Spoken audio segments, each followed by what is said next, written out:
Hey everybody, Scotty here, Hustle and Grind Pod.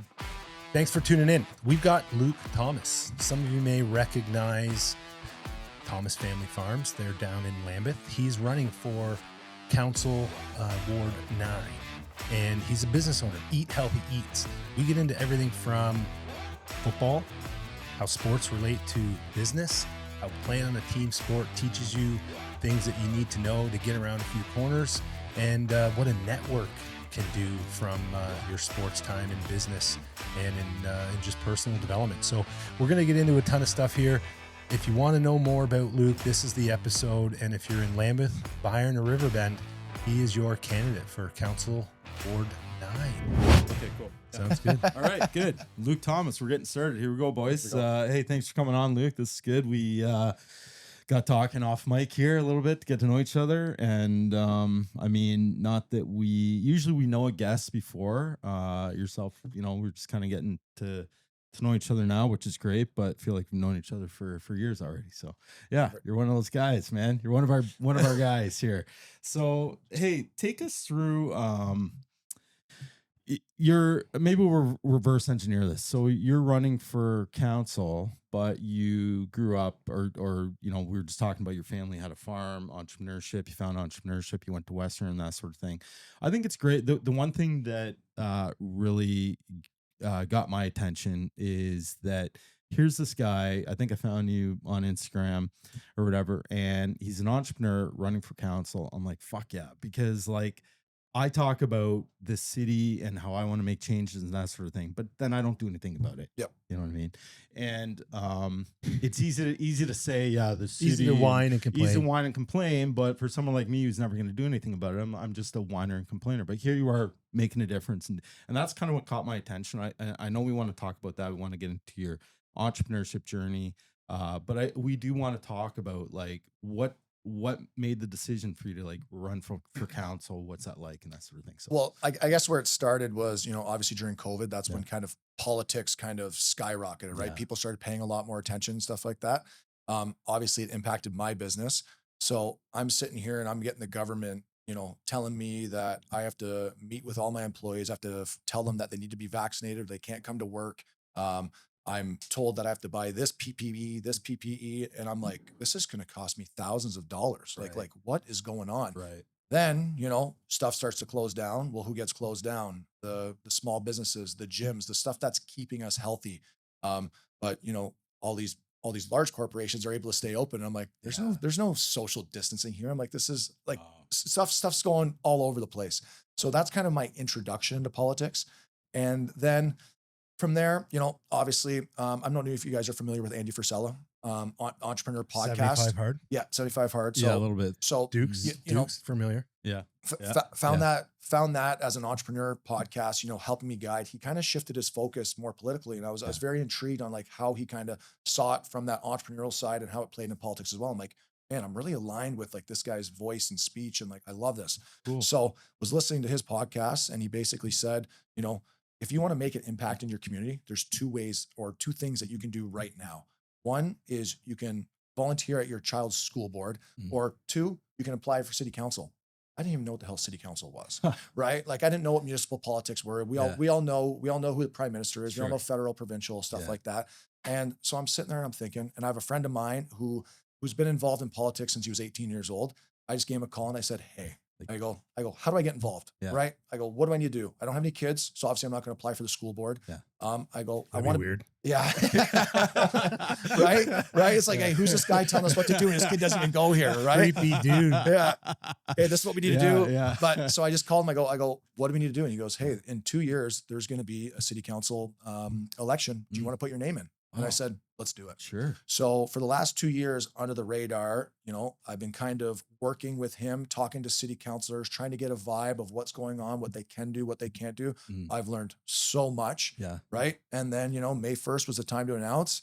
And I said, all right, we're going all in here. Nice job. So Throwing your hat in the ring. Yeah. Good for you. Appreciate that. That's fucking awesome because like, that again, something I've thought about and but I'm like, I would never like, then it stops and I go on with, but here you are like digging in, like learning, understanding. You didn't, it's not like you're family was in politics or whatever, right? So I think this kind of fresh perspective, this fresh blood, and I talk about it a lot too, is that kind of entrepreneurship mindset of council, and we kind of need a little bit more of that. I think. I mean, in London, we've got this thriving entrepreneurship community, which we talk about, Scotty? Sure. And we've had a lot of guests on, like Megan and Terzis, and just a lot of like kind of like young movers and yourself included, right? And it's like, how does that shape the identity of our city?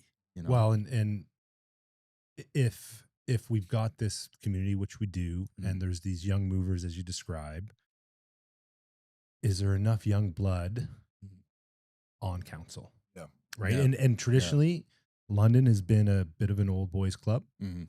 In a lot of ways. There's lots of old, political stories we could tell that, point back to the old boys club. Yep. And, there's obviously some great women who've been involved in there as well, but it's this new perspective, this new energy, this new life that I think is exciting about you coming into the mix, because we all want the best. Right. And for you not having been in politics prior, it's almost, and you tell me, but if I'm reading between the lines, it's like, you got nothing to lose here. No. Yeah.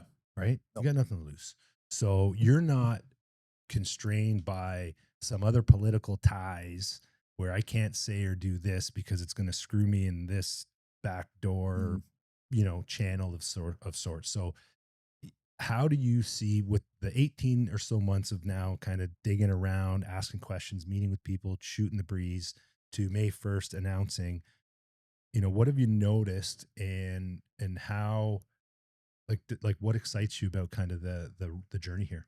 I think that what excites me is a lot of people have the same mindset I do. It's just that that voice isn't being out there, Mhm. right? So I've been knocking on doors since the middle of May, and I've been hearing the same story over and over again, right? We want X, we want this, and just nothing is being done about it, Yeah. right? So I'm sitting there and I'm taking it with a fresh perspective and seeing, okay, all right, like this is a very easy fix, right? To put a stop sign up, it doesn't cost a lot of taxpayers' dollars. Hey, why are we not being accountable here? Why are we not being transparent here? Right? At the end of the day, I think everybody wants the same thing, right? They want to protect their family. They want safety for their family. Well, how do we achieve that? Also, let's talk about taxes and the tax burden that's going on. Well, okay, are people going outside and are they seeing their tax dollars at use? Okay, I know how much people are paying in tax dollars on this street versus this street. Well, I'm not seeing a difference. Or when I go downtown, I know that we spent X amount of dollars on homelessness. Well, I'm seeing homelessness everywhere. I can't go to a restaurant downtown without stepping over 3 of them. Yeah. So we see that money is going there, but are we actually seeing it with our eyes? Right. And that's the big thing. And that's where I think a lot of the frustration is, especially from the constituents, is, they just feel like their voice isn't being heard, or there's no transparency. Transparency. That's where I was going to go and ask you next, is because, again, there's a lot of good people that are doing great things. Like I work with public sector, and city staff, they get a bad rap, right? Yep. But man, like, people have no idea. Like, when you turn your tap on and you have clean drinking water, that schlep that you're chirping as a city employee is what allows you to drink clean drinking water. Yeah. Yes. The infrastructure, and not to mention how old it is, and it's being operated. And yes, the tax dollars you may not see going at work, but there are a lot of incredible people doing incredible things that allow us to just, like, London's a great city. Yes. There's a lot of awesomeness in this city. But that doesn't mean it's perfect. That doesn't mean there's not work to be done. But transparency, I think, becomes a huge factor, because the constituents, like you said, like, there's no story that's drawing the line we talk about in sales and business and marketing is attribution. Like, where's the attribution? The attribution. Yeah. But I'm going back to my head here for an example. And it was maybe my second or third day canvassing, and I had this lady call me and she goes, "Hey, would love a lawn sign, would love to talk to you." I sat into her, she invited me into her kitchen. We sat there for 45 minutes and talked. Wow. And so she had moved from a different ward, and she had basically talked about how this counselor, had a Facebook page, Mm. was saying, hey, this construction is going here. This is where this dollars is going. This is the social program coming in. Even if it's good or bad, he's just letting people know what is Yeah. being done. Yeah. And she goes, I've lived in this ward for the last 10 years Haven't heard shit. and I haven't heard a thing. And I go, so like, correct me if I'm wrong. Like, I go, you want to know the good, the bad. You just want to know what is going on, where our tax dollars are going, what is being done. If there's a construction going on here, just Why? How long? just show me that you're working and Yeah. you're representing us. Right. Yeah. So- and I don't think it's a hard job to do. Now, and correct me if I'm wrong, I'm going on a limb here, but it seems like a very simple solution to satisfy a lot of constituents, Yes. which is the transparency. But it doesn't sound like the council or the city is really providing the path or a framework that a counselor or can follow. Like, because that from that particular ward that she moved from, that's just a cat who probably gets it, rolls up his own or her own sleeves, and starts sharing that information. But it doesn't sound like there's an actual path of infrastructure in place or guidance for that to be a normal piece. And I think that just goes on based on the individual, right? You see it with entrepreneurs or employees, right? Well, this employee wants to work that extra hour. He wants to pick up that overtime. He wants to go above and beyond, where this employee, he's just here to collect the wage, right? I guess you see that at any level. Yeah. So, Yeah. Let's this is awesome. We're hitting the ground running right away. So, but let's go back to Luke Thomas. We were talking about you played football at Western. Yep. That's cool. And then we talked a little bit about, what happened after and your path there. Can we go back a little bit for our audience, for our listeners, to get to know you a little bit more, us too, of what that journey is? Because there's an entrepreneurship kind of mindset that you have, obviously. Yep. Family owned a business and that sort of thing. Can you take us back into your journey of, like, after graduating Western, what was your journey into entrepreneurship? Yeah. So I guess, like, once I graduated university, I was looking at becoming a police officer. Yeah. We had talked about that. We had Yeah. a couple family members and friends that, kind of developed mental illness from that, or had, certain mental problems from that. Sure. Don't want to put any stigma out there. Yeah. So, I did all the training, I did everything. And I just thought, I didn't think this was for me. So, I just kind of bounced between jobs. I'll never forget. So I got involved in coaching football when I was at Western as well. Just fell in love with it. Nice. And I remember we won the Ontario championship. And I just remember that feeling of satisfaction and love and being like, this is what I want to do. Nice. Well, the problem is, in Canada, you don't get paid. You don't get paid. Yeah. It's all volunteer. It's all volunteer. Yeah. So, Yeah. I remember I sent 118 letters to every Division I school asking for a grad assistant. I actually got a couple back. I got Harvard, Vanderbilt, Western Michigan. A couple actually steered me in the right direction of what I should do, how I can. Yeah. Then you look at the marks you needed to get into some of those schools. I was like, all right, different path it is. So, I got into the coaching aspect. I'm like, okay, how do I make money? Well, that took me down the personal training route. And the personal training route is, you're essentially working for yourself. You're trying to get those clients. I took criminology in school. I didn't know anything about personal training other than I was an athlete growing up. I knew how to work out. That was it. I threw around weights. Yeah. But my mindset is, I don't half-ass anything. I go all in. So I was a personal trainer. Okay. I went and I talked to my old strength coach at Western. What books do I need to be reading? Okay. What textbooks? Who do I need to be following? Okay. I went and I read more books, more textbooks than I did out of school than I did in school. Wow. That's wild. And then, Yeah. my buddy owns a gym. I call him up. He goes, okay, you're an employee. I'm going to treat you like a normal employee. We're going to have a regular interview and see how he goes. He goes, perfect. I went and I did my TPI certification, which is like your golf strength coach kind of course. Okay. So I was going to be like their golf specific guy in there. Golf. For golf. Do you play golf or is it? Yeah, I play a little bit of golf. Yeah. Not, Grew up bad. in Highland. He's You still know there. this. Sorry. Oh yeah. You were talking about that. Okay. Sorry. Yeah. My bad. Worked at Highland, Yeah, been a member ever since. Yeah. Love the course. Okay, cool. Shout out Greg So Barker. golf specific strength training. Yeah. Okay. So Mhm. just that was kind of my foot in the door. Obviously, I played football, I ran track, played hockey. So I'm doing everybody and anybody, getting involved with all these athletes. Well, then you know, I'm like, athletes are fun, right? You can just throw on the weight and they're so young and you can just push them as hard as you want. But then I started getting the satisfaction of the average Joe. Oh, this guy can't run, 5 miles without his back stiffening up, this moving, this going there. Right. So then, I actually got, I guess we're jumping all over the place. No, it's good. It's perfect. But a friend of mine was played for the Hamilton Tiger Cats. We went down for a weekend there. Worked out at a gym that my buddy was at, and their trainer said they needed a new trainer.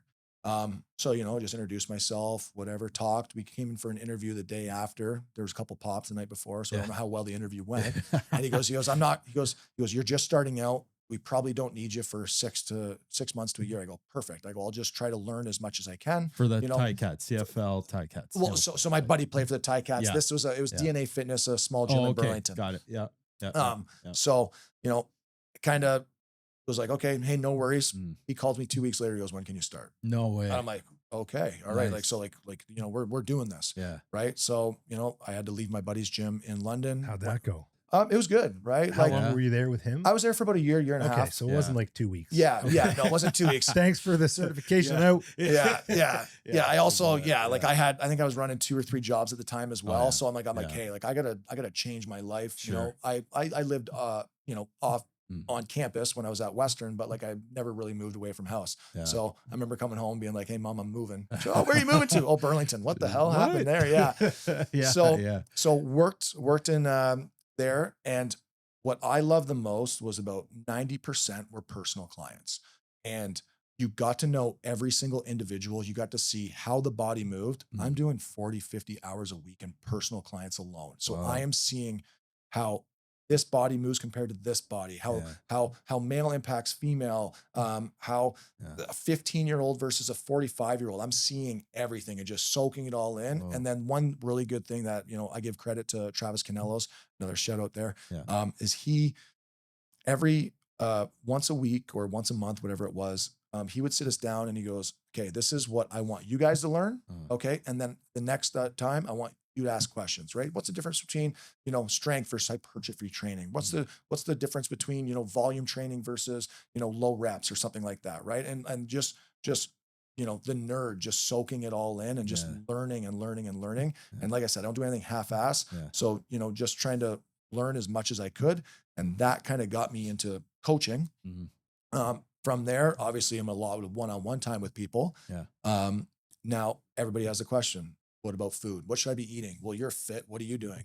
Well, people don't know that when I played at Western, my last year at Western, I was 185 going into camp and I was 226 in the national semifinals. Well, on Tuesday we were fed pizza. On Wednesday we were fed pasta, and on Thursday we were fed hamburgers and hot dogs. Not the best quality of food. And you're like, I'm doing practice 4 days a week. I'm lifting 3 days a week, and we have one game. Why the hell am I gaining 40 pounds? Right. So was that by design though? No, more design, I would say, for probably the O linemen to keep their weight up. Sure. They struggle with that, but at this point, you're deep safety. Yeah, free safety.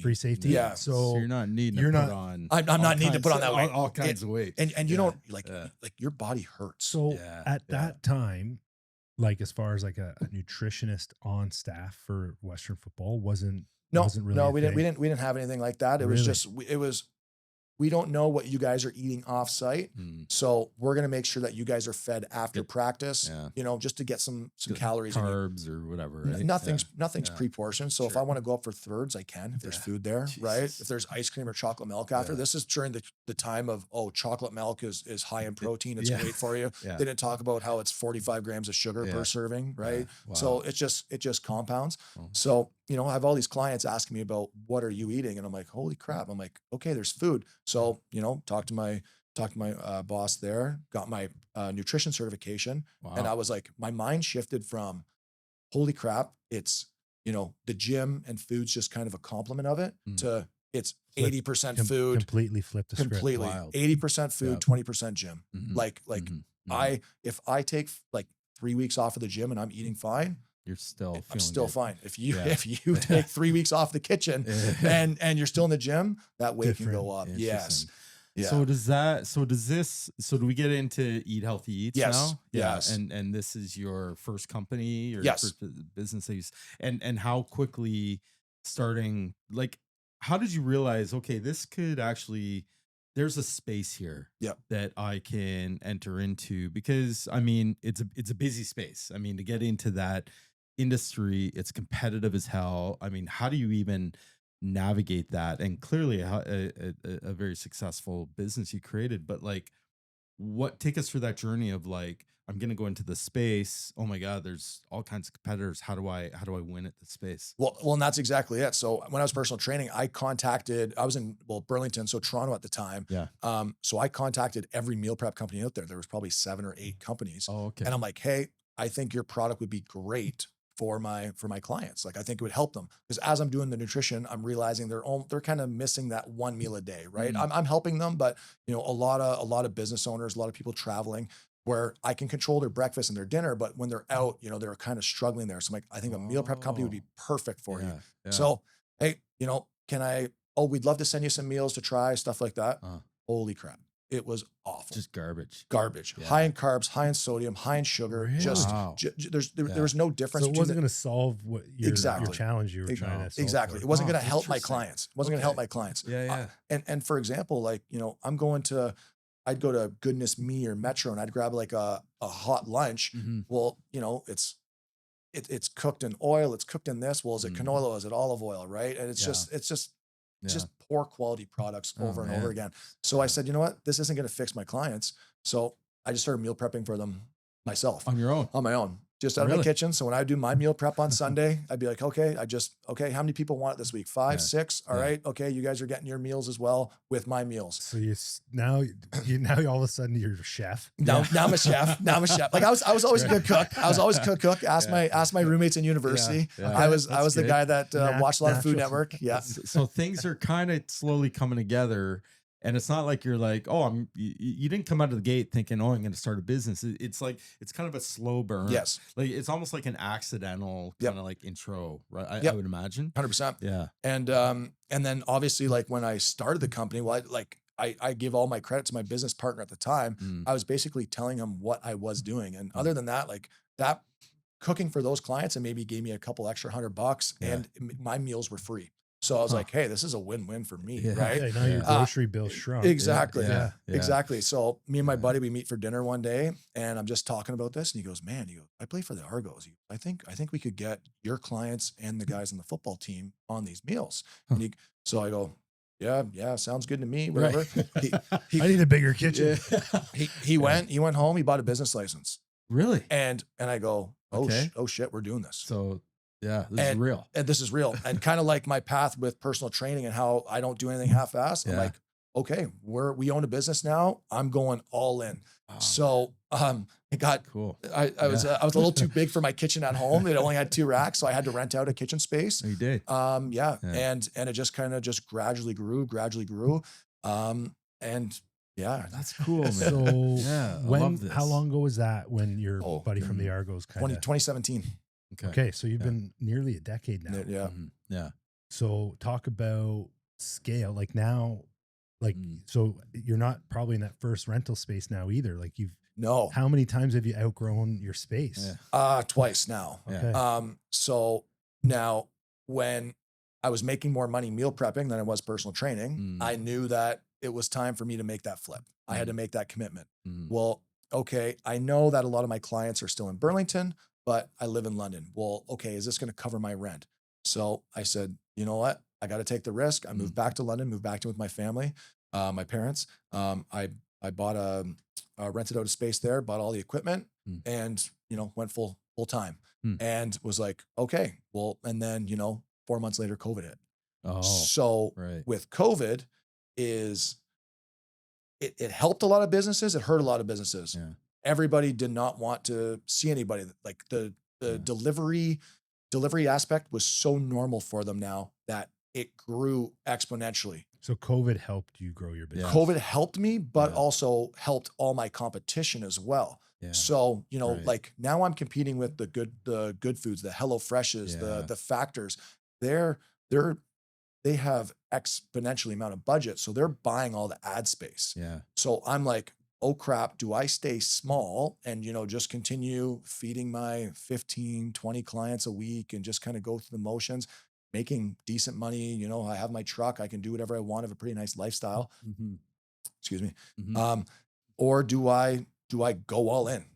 Do I, okay, then I look into upgrading my packaging, upgrading my boxings. I hire a delivery company. And now I'm hiring employees for the first time. It's no longer just me doing the cooking. Yeah. Right. I'm just like, oh crap, we're going big. Also, when I got accepted for the Western Accelerator at the time. So the entrepreneur program. Yeah. And that was kind of the thing where everybody was like, they talk about, do you want to stay safe or, make your bills, or do you want to grow? Right. And I realized that you had to spend money to make money.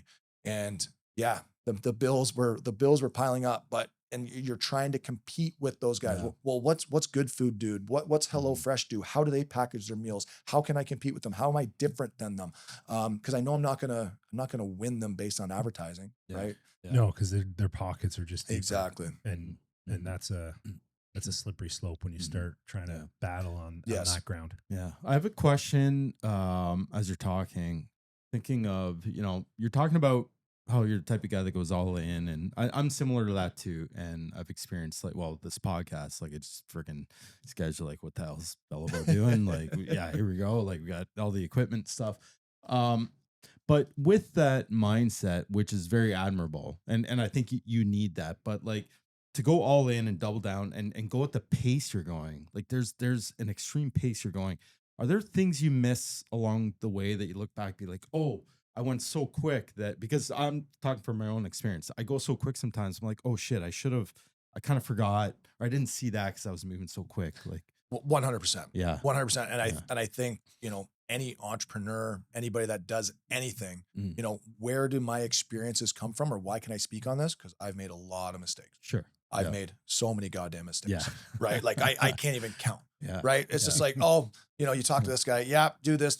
How'd you know that? Oh, I did that 3 times. Don't worry about it. Right. I ate it. Yeah. We Yes. talk about that. And it sounds cliche, learn from your mistakes and that sort of thing, but you have to really be humble to identify that, right? And be like, oh shit, that was a mistake.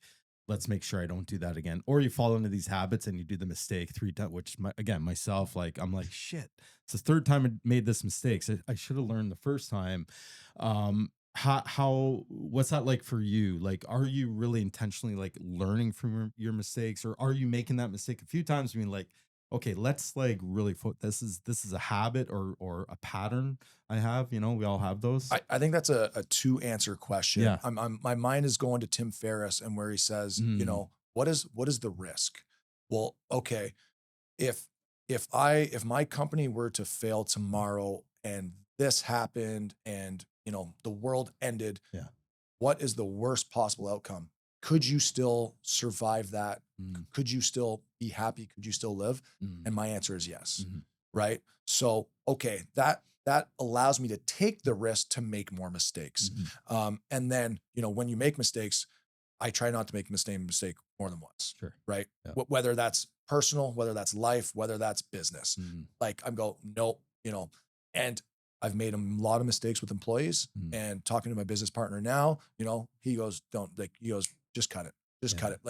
You can't make those same mistakes because, we know where the path of the business is trying to go. And we know we have to kind of cut those mistakes out fast to achieve what we want to do. Well, and you're starting to probably recognize the types of people you need who want to row upstream with you too, right? 100%. And we've been dropping a few names: Jim Collins, Good to Great. Yeah. I don't know if you ever what a book. That's an oldie but a goodie. Yep. It's like, are you on the bus or are you off the bus? Exactly. Right. Because if you're not on the bus, then piss off, because you're slowing us down. Yeah. And that's part of the experience and learning, but also being humble to recognize, because there's some mistakes that we might make that we don't even realize it's a mistake because we haven't reflected and been, humble enough to take that on the chin and to take the shot on the ego. Yeah. To recognize that was a miss. Yeah. Right. That was a miss. Yeah. But with that being said, I think it's great to make mistakes. Yeah. And I'm sure your guys' circle of friends has probably shrunk as well, right? With a lot more like-minded people or a lot more entrepreneurs, or, maybe it's shrunk, or maybe your closer friends are now entrepreneurs, but that's where my mind has gone. Like, my friend circle is very small knit. We're all small business owners, entrepreneurs and stuff like that. And we're like, oh yeah, we did that. We did that 3 years ago. Oh, we did that 4 years ago. It's like, we've already been there, done that. It's not that big of a deal. When you talk about your problems too, you're like, oh, it actually wasn't that big of a deal. Yeah. Like, okay, it makes you feel better about yourself, right? Yeah. So, Well, and it gives you the opportunity to be more vulnerable. yes. Right. Because ego is a tough thing Oh, to battle, yes. right? You need to have confidence, Mhm. and there's something to be said about having some swagger, right? Like when you're 100%. stepping into the box Yeah. and you're ready to, some guy's throwing gas.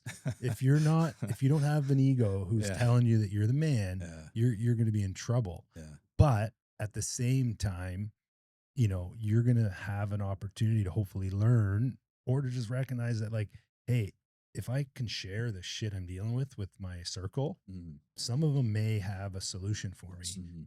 But so standing with this shield on, pretending that everything's perfectly fine isn't probably going to help. 100%. Hey guys, I just want to take a second to talk a little bit about my own company, Momentum 360 Marketing. Momentum 360 Marketing actually powers the Hustle and Grind podcast. Super proud of what we've done. But to give you a little bit of info on my own company, Momentum 360, we're an SEO company. We dive into AEO now, answer engine optimization. We build websites, social media plans, content plans, and we've helped hundreds of companies actually become discoverable and drive traffic to their business. So if you want to learn more, hit me up or go to momentum360.ca and check it out. Momentum 360 Marketing. Get seen, get found, get moving. Do you have different networking or groups that you can go to for different things? I mean, I've got my buddies we can hang around the campfire and drink beer. None of them are entrepreneurs, but I love it because I don't. But then I have a group of entrepreneur friends. Do you have those different networks? Yeah. Especially playing football at Western. Sure. I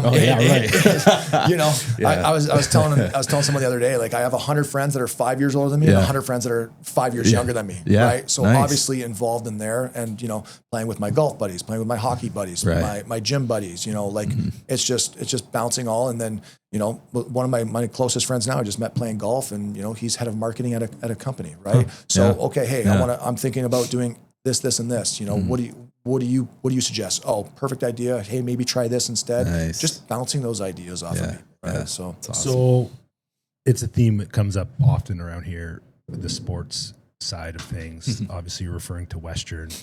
My kids play sports. We were talking about that. I'm a glutton for punishment for shuttling them all around. But there's so much value in playing a team sport. yes. Yeah. Like, not just for a child or a teenager or an adult, but the lessons and opportunities, right? Like the network. Like, this I share with my oldest son. I'm like, dude, you're a pretty good athlete. Like, you don't have to go to a D1 school. Right. You don't.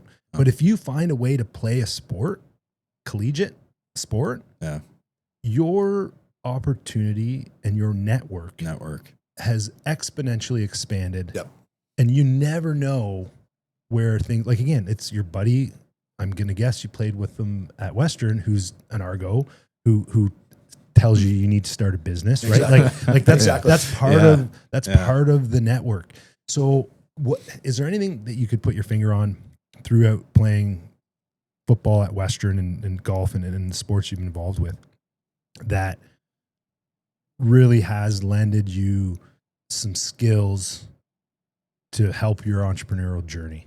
I don't think while I was playing, but coaching football. And when you're playing football, it's, there's 12 guys on the field with you. It's my job is this. Oh, I'm trying to do, I got to make sure I'm reading number 2 to 1, doing this, dropping back to this pot. Like, it's just, your head is everywhere. Yeah. When you're a coach, you now see it from the top, Bird's eye. and you can now slow it down. Yeah. And I'm like, so when I started I never played free safety before until I got to Western. I was a quarterback my whole life. I just threw to the open guy, right? In high school, we played man coverage. Well, I know that this guy's 6 foot and he's 4 foot. So I'm probably going to throw the guy the 4 footer that's covering the 6 footer. Yeah. You know, it's simple Yeah. for me. Yeah. He's faster than this guy, right? Yeah. So once I started coaching in third year, all the cues that the coaches told me, it just finally clicked. And I was like, football is easy. Yeah. And I was like, oh my God, I was missing There was this. an unlock. I was like, Yeah. oh my God. And then that wasted energy I was doing. And that's why I say football is the ultimate team sport. No offense to baseball, hockey, anything like that. No, for sure. But like there's 12 guys on the field and they're each doing their own individual job, whether that's controlling this gap, whether it's dropping to this zone. If this guy moves here, I have to replace that. And the one thing I always tell the kids, I go, I will only get mad at you if you don't do your job, but then if you don't do your job and you try to do someone else's job, I'm going to now get mad at you, not him, because you're not doing your job. Just do your job. Trust your teammate to Trust do their your- job. exactly. Because if he can trust you to do yours, and you're literally going to war when you're playing football, like literal war, like guys are trying to kill you, Yes. Yeah. Yes. right? Yeah. They're trying to kill you. Yeah. And then that from a player perspective, well, then you look at it from a coaching perspective, right? I've been with good coaching staffs. I've been with bad coaching staffs. Well, just like any business, you have a hierarchy. Yeah. What's the head coach doing? Okay. You have the coordinators under there. They need to relay, what the head coach's philosophy is, whether that's on defense or offense. And then you have the positional coaches underneath each coordinator. Well, I'm a coordinator. My job isn't to go right to the head coach. My job is to, if I'm the DB coach, I have to make sure that I am responsible for what the defensive coordinator wants me to do, right? So I do my job from him. The same as if you're on the field, Exactly. filling a gap. Exactly. Yeah. Hey, this is how the defensive coordinator wants this scheme or this system taught. Okay, I need to do it this way to make him happy. I'm not, I know better than him. No, we each have a role to play. And I think like that hierarchy, that teamwork, that camaraderie, and when it works, oh my God, it's beautiful. It is, yeah. It is So I'm getting goosebumps when you're saying this, and I'm really connecting like on a personal level because guilty, as the owner of, I own a marketing company. We've got 20 people working for me, that sort of thing. But what I've learned is that I am getting in the way more often than I'm not because of trust, because of what you're talking about, and I'm learning. I'm getting better at that, to just trust these people, my employees or my partners. And I know they get fucking frustrated because they're like, Ryan, just stay the fuck out of my way, get out of my way, and let me do it. But they're not going to tell the owner that, right? So it's a constant bitch about you to their they just buddy later. I'm sure they're just bitching about me behind my back, right? Which I probably deserve it, but I love hearing you say that because as it relates to business and the things I'm going through, to be like, trust the people you're hiring, these people, or, they're players on your team or their teammates. Talk, and I know you've talked about that, but like in business, how does that relate into, trusting your employees or your coworkers or whatever? And I think you have to, let them make their own mistakes.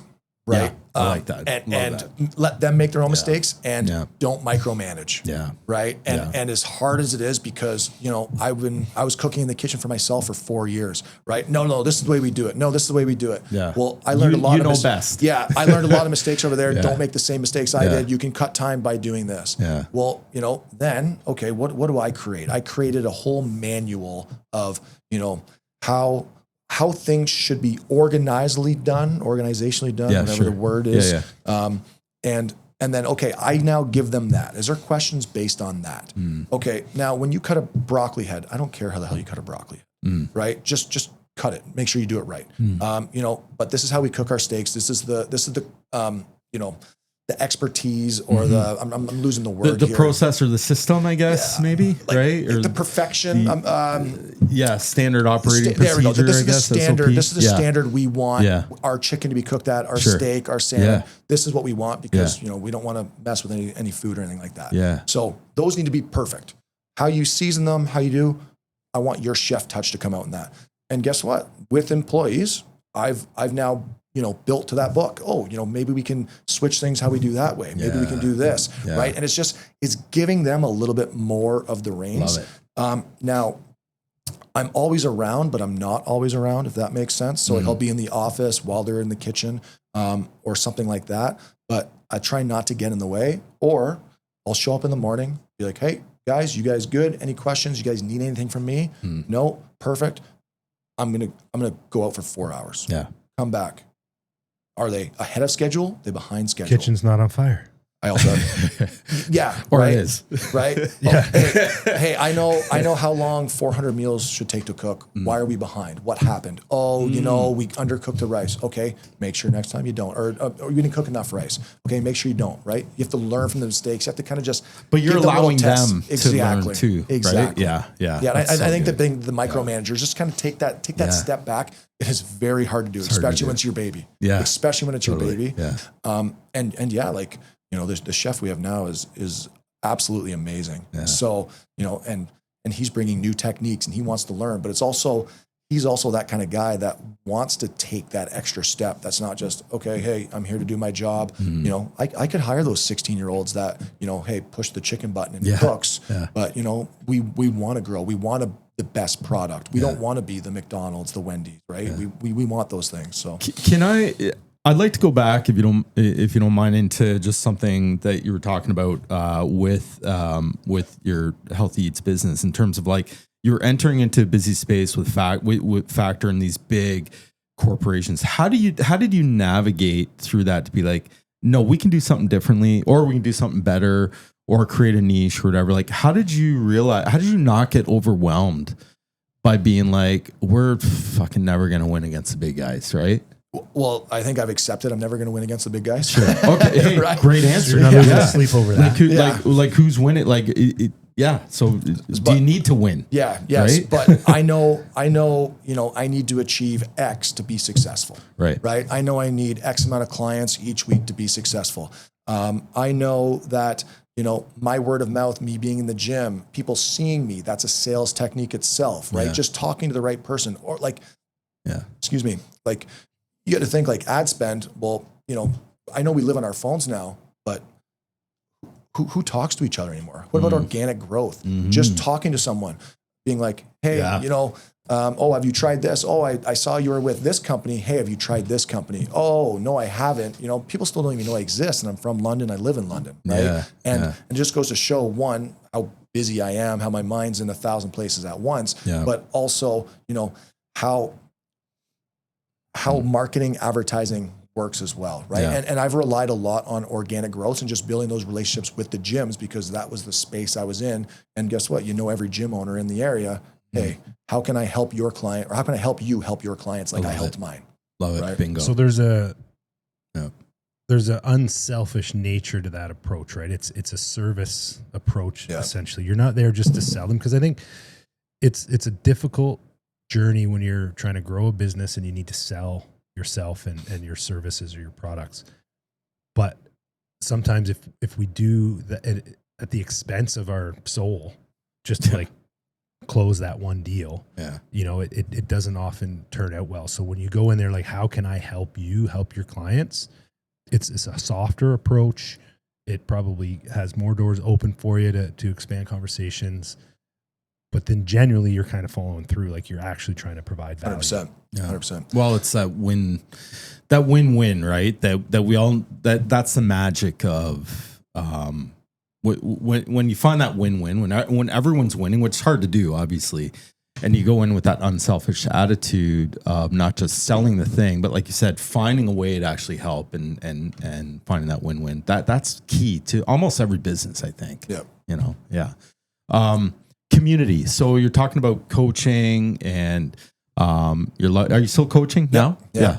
You coach football? Coach CCH. Oh, you do? 2-time Officer champs. Nice. Back to back. Wow. Hey, no thanks. Sweet. Yeah. Wow. CCH football, it's a whole other thing. We got a powerhouse Where'd you there. go to high school? I went to Saunders. Oh, you did? Wasn't that lucky. Yeah. We had some good teams. Yeah. We won city B division city championships in grade 10. Yeah. But we always had like some guys, but never the full team. Yeah. So now The support network at CCH as far as staff and alum and like that whole program. It's just operating on a different Well, level. I mean, let's talk, like you talk about that identity, the identity of CC. You think, at least I do, CCH, you think football, CCH football. It's like the identity they've created. And at what point did they double down on that and be like, this is who we're going to be? Not that we're making it all about sports and football. There's a lot of music program there you're and that sort of thing, right? To that school, right? To that school. Like, yeah. Max plays at Oak Ridge. Yeah. But like, no one on his team went to Oak Ridge to play football. Right. They're just Oak Ridge students who've been cornered in the hallway to say, hey, like you look like an athlete, you're playing football. Yeah, for sure. That's a different, you're competing on a different scale. Yeah, that's true. Yeah. And then, so how is that as it relate? I mean, this is a business podcast and that sort of thing, but like, how, being involved in the community, coaching football, is it teaching you things about business? Is it allowing you to open up more doors that you didn't think were there with your business? Like, or even, with running for council, like, is that part of it? Because I just like, there's a lot of this about like, well, community and coaching, it takes up my time and I don't have time because I'm running a business. But I think there's value and there's tangible value there to community. Do what you love. Yeah. Do what you love. Hey guys, Ryan here. As many of you know, I own Momentum 360 Marketing, a digital marketing agency. We specialize in SEO and AEO. Many of you know what SEO is, search engine optimization. However, what's come on now is this thing called AEO, answer engine optimization. What is AEO? It's long form discoverability conversations that people are having with AI platforms. We're able to tap into these conversations, allow you to control the narrative, and tap into an SEO and a powerful AEO that will help you drive traffic and help you become more discoverable in the AI platforms. If you want to learn more, hit me up or go to momentum360.ca. Happy to share and educate you on what AEO is these days. Momentum 360 marketing. Get seen, get found, get moving. Why am I still operating Healthy Eats today for 10 years? And it's been a grind every day because I wake up and I love what I do. Nice. Oh, sorry, I think I lost Mike. It's all good. Yeah. Like that saying, I love it. Yeah. The reason why I make time to coach is because I love it. It's that nice little balance. Yeah. Okay. Hey, I'm stressed. Hey, I'm going to go do something else I love. Right. I don't think I could do anything if I didn't love it. And that's just the way I am. Right now, my mind is going back to another Andy Frisella quote here, but he said, happiness is discipline, gratitude, and purpose. Oh, right. Nice. So my purpose is helping people. Everything that I have done in my life involves helping people, coaching football, owning a business that helps people, personal training, I'm helping people, running for city council. Yeah. I'm trying to help people, help the community, help the country be the best it can be. Yeah. Right. It's just different levels, more people involved. That's kind of where my mind goes. Yeah. Right. And that's truly what makes me happy. I get in arguments with my ex all the time about this, but like I don't care about me. Yeah. I care about others. Like I have life insurance for my kids already. She goes, what about you? What about traveling? I go, I don't care about me. Yeah. I go, I've never had that selfish behavior to do those kind of things. Yeah. I just enjoy what I love. And I want the next generation of me or the next generation to be the best they can be. Yeah. Right. And I don't know how better else way to explain that. I think that's awesome. Well, I think the underlying value and the big picture there, and we talked about it before, service mindset, right? Yeah. Community first. What can I do to help? And because like you get so much back, because I've been coaching for a long time too. There's nothing like, I love it. Like I love it. And you get so much back. It's selfish in that nature. You get so much back by giving. Yes. And I think the service first sort of mindset there, it doesn't feel like work.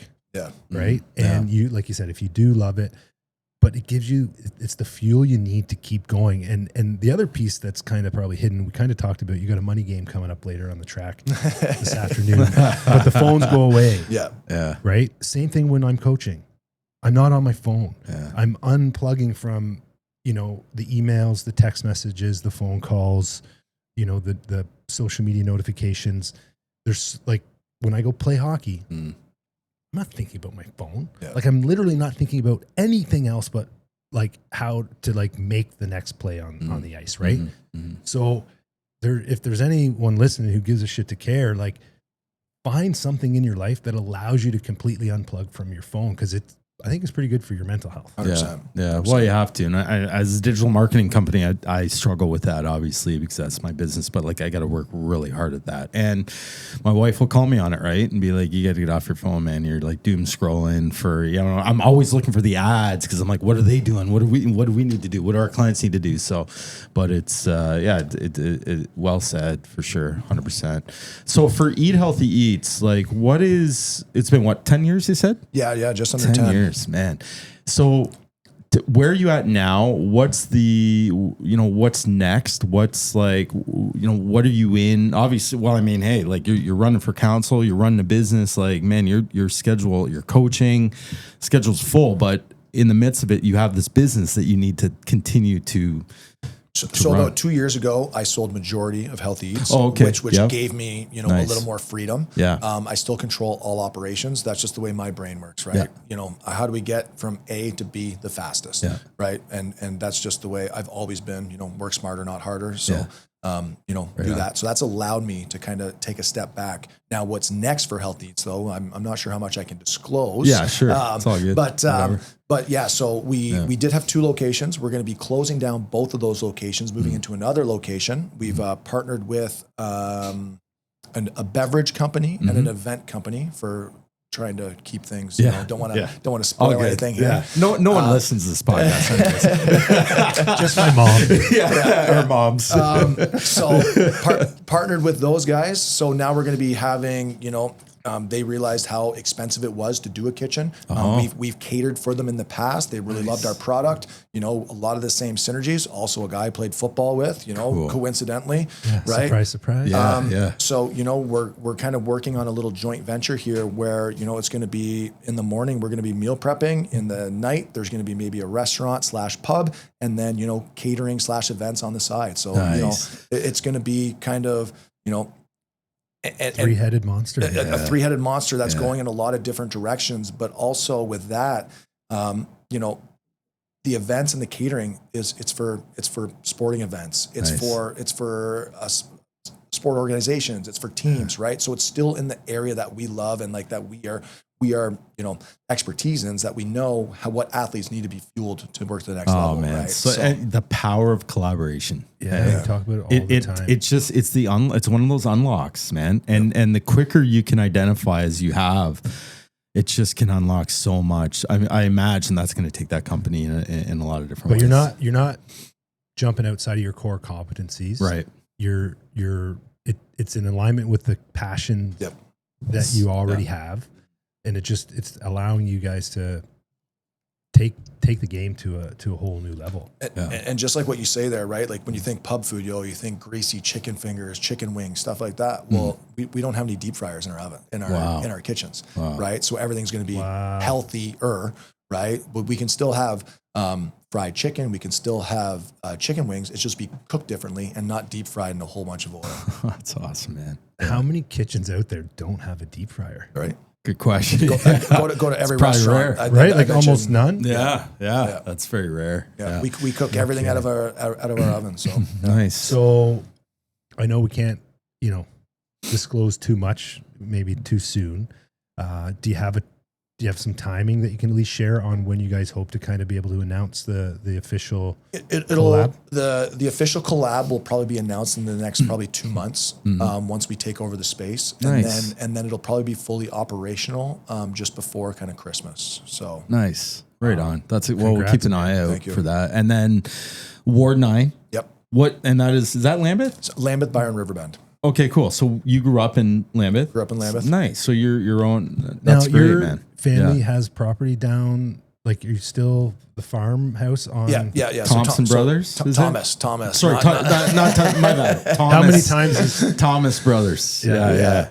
And it's red. It's a red. Yep. right? If I can visualize it on Colonel Talbot, is it? Just south Okay, of, so that's your family. That's my family farm. So yeah. how do you end up at Highland and not Green Hills?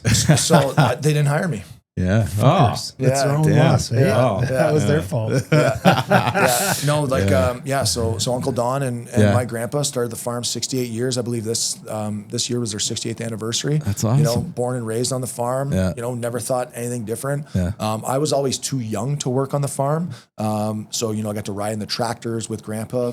Never too young to pick though. Oh, No. oh my God! Of course not. You're picking corn when you can walk. That's great, man. And That's then awesome. so like I would always work at the market with my grandma, and you know, got fired a couple times. But okay, I'll see you tomorrow, grandma.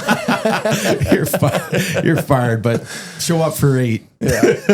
That's great, man. Yeah. And then so with with running for council, how does that? I'm oblivious to any of this, but like when when is the voting? When do you what are you doing now? Like canvassing or So May 1st is when you officially announced. I believe you have until August 2nd to officially announce. So there could be more people that announce as well. I see. Yeah. The vote is October 26th. Just like any federal provincial election, you will get something in the mail that, okay, this is how you vote, or this is your voting station, right? If you want to mail in the ballot or go to this area. So what I've been doing, you know, for the last 2 months is just because we can't put signs up on public property right now, but you can put up signs on private property. So I'm canvassing, knocking door to door. My first time running. People maybe know the farm, but they don't know me. They don't know the name, right? So I'm trying to put a name to a face, you know, showing that I'm real, showing that I'm here. So I've been canvassing and trying to knock on as many doors as I can to get as many signs as I can out. So people, you know, just like the power of, you know, multiplication. Okay, how many people saw that sign? How many people are driving by there? Okay, now when they go to the voting station, I saw Luke Thomas, but I didn't see anybody else's sign, right? It's just that power of like repetition, right? Fuck, man. Well, and that's when my mind goes like the fundraising, right? Because the shit's not free. No, right? No, that is when I can't even explain it. You know, so you have to raise $25,000. Well, sorry, you're allowed to raise $25,000. So there's a cap. There's a cap. There's a cap for your entire campaign. For your entire campaign. Okay. That goes towards signs, website. You That's know, not a lot. Is that just to prevent like the deep pocket corruption that could guess. be? So corporations can't invest. It all has to be personal money, Oh, right? okay. There's a lot of rules behind that. Yeah. And you know, so I just went through my phone and you know, I just started calling people. And I said, hey, you know, I'm running for, you know, politics. Some people knew about it. Some people didn't know about it. So it was a surprise to them. And they were just like, yeah, how much do you need? When do you need it by? No shit. And I was like, wow. Holy What? shit. I was like, so what the hell? So how long did it take you to raise the 25K? About 2 weeks. Wow. Nice Good shot. for you, man. But again, the network, there's a lot that says that about you and being able to do that. And now, are reach out these to people that are right? in your ward that you're calling? Just people on my Rolodex. Yeah. So not necessarily. Not necessarily, no. But like, still- they have to be from I believe they have to be from Ontario. Okay. Yeah. That's awesome, man. Wow.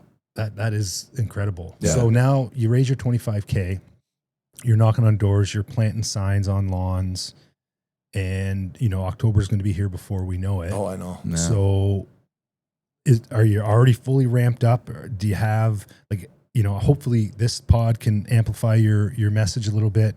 How can others help get some wind behind your wings here? I think the big thing for me, well, one, you got to talk to my campaign manager. He's the one with the plan. You know, I'm just kind of learning as I'm going as well here. Cool. But you know, Lambeth, you know, that's where my roots are from. You know, I kind of wore marine today for the Lambeth Lancers. Those are the colors of my signs as well. That's what a couple people I knocked on the door. They go, shout out to the Lancers. Lambeth Lancers colors. I go, obviously. So, you know, I think I played one period for the Lancers and then I went to Lucan. Yeah. Yeah. So, you know, Thomas Brothers being in Lambeth, growing up in Lambeth, going to A.E. Duffield School in Lambeth, Nice. you know, playing for the Lambeth Lancers, you know, all my connections, my brother, my grandpa, my dad, everybody, all of our, you know, support is in Lambeth. So the big thing is, how do I get to Byron and Riverbend? Right. So I know if I want to win, I got to win all three, right? Yeah. For me, winning 80, 90% of London, that's not going to win me the whole vote. Right. It's a smaller population than it is in Byron. So it's just a matter of getting as many eyes on me and my message as possible. Right. Now I gotta believe this is just me pure speculation, but I feel like there's some Lambeth roots in Byron and Riverbend because it is not far. Yeah. And especially like I went to Saunders Secondary School, right? Yeah. So, I went to school with a lot of guys that are from Byron or now their family members are there. So they're kind of talking about that.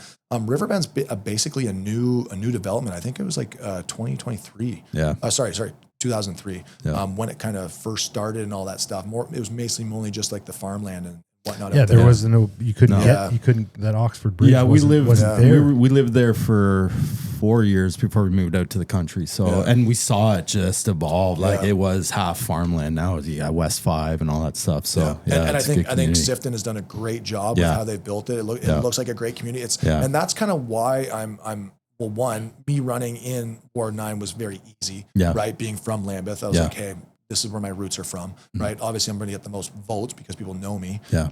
But, Lambeth, Byron, and Riverbend, they all have their own identity. They're all their own sense of community. 100%. And, I'm going back to when I worked at Lululemon and, when I think was it 519 Clothing or Ilberry and Goose? Oh, yeah. When they had like they had the toques. Hey, what area are you from, right? I think that was 519 Clothing. Yeah, I remember that. Yeah. And it's just, I'm just like, oh, this is awesome, right?